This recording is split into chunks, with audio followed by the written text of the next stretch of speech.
Be ready. 10 seconds to go.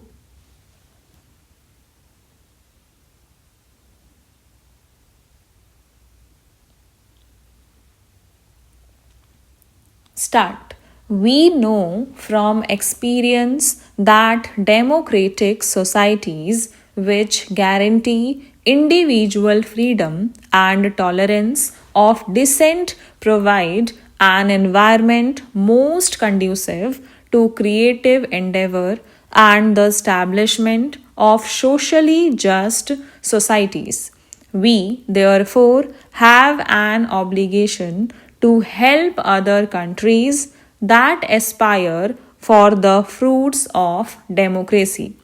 Just as developed industrial countries assist those that are less developed to accelerate development, democratic societies with established institutions must help those that want to strengthen democratic values and institutions.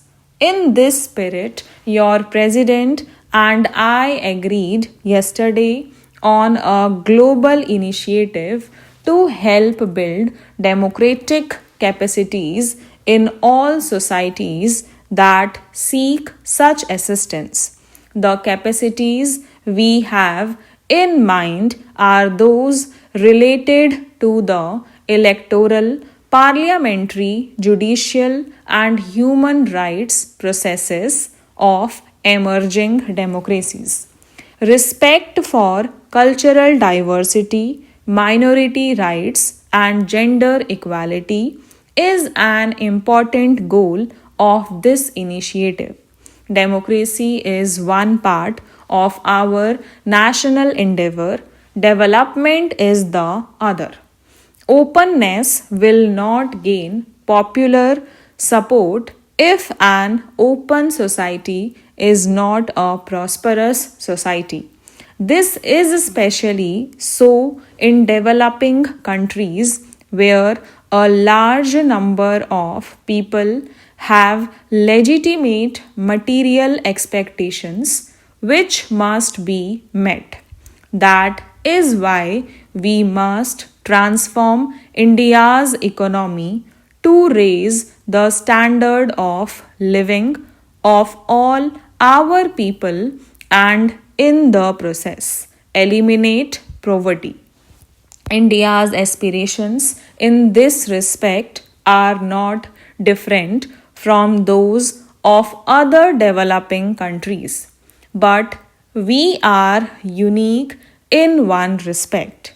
There is no other country of a billion people with our tremendous cultural, linguistic, and religious diversity that has tried to modernize its society and transform its economy within the framework of a functioning democracy.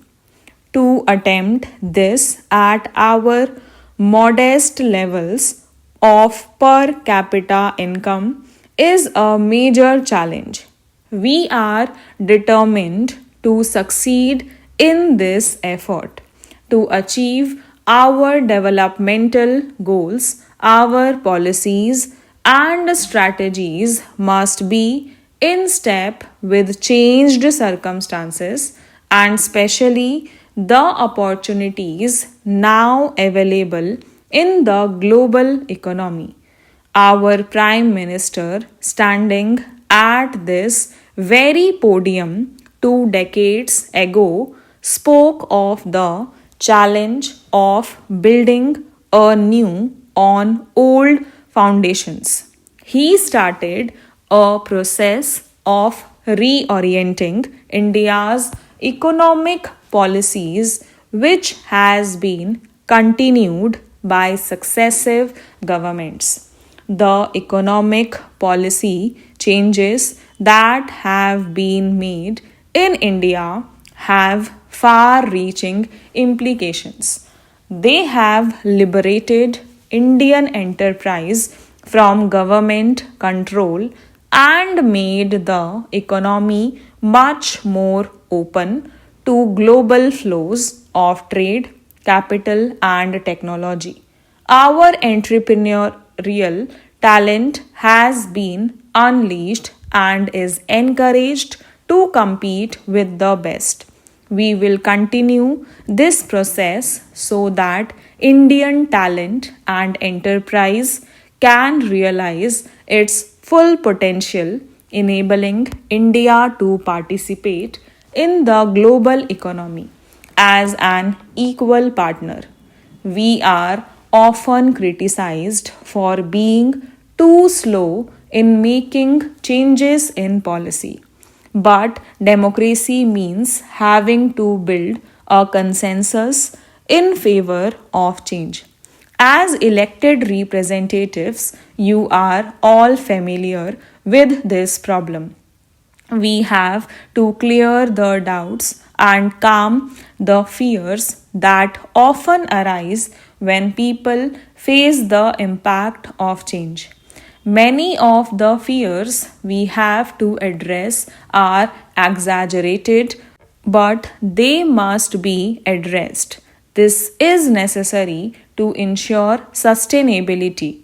India's economic reforms must be seen in this light. They may appear slow, but I assure you they are durable and irreversible. I am happy to say that our efforts at transforming India into an economy more integrated with the world have borne fruit. Our rate of growth of GDP has increased steadily and has averaged around 6.0% per year over the past 2 decades. Poverty has declined, although more slowly than we would like. We are determined to improve on this performance. We hope to raise our growth rate to 8% or so over the next 2 years, and we will ensure that this growth is inclusive so that its benefits are widely spread. For this, we must act on several fronts. We must do much more in health and education, which are crucial for human development. We must continue to open up our economy. We must impart a new impetus to agricultural development. We must expand investment in economic infrastructure, which is a critical constraint on our growth prospects. India's growth and prosperity is in American interest. American investments in India, especially in new technology areas, will help American companies to reduce costs and become more competitive globally. Equally, India's earnings from these investments will lead to increased purchases from the United States. The information technology revolution in India is built primarily on US computer related technology and hardware. There are many other examples of such two-way benefits with both sides gaining from the process.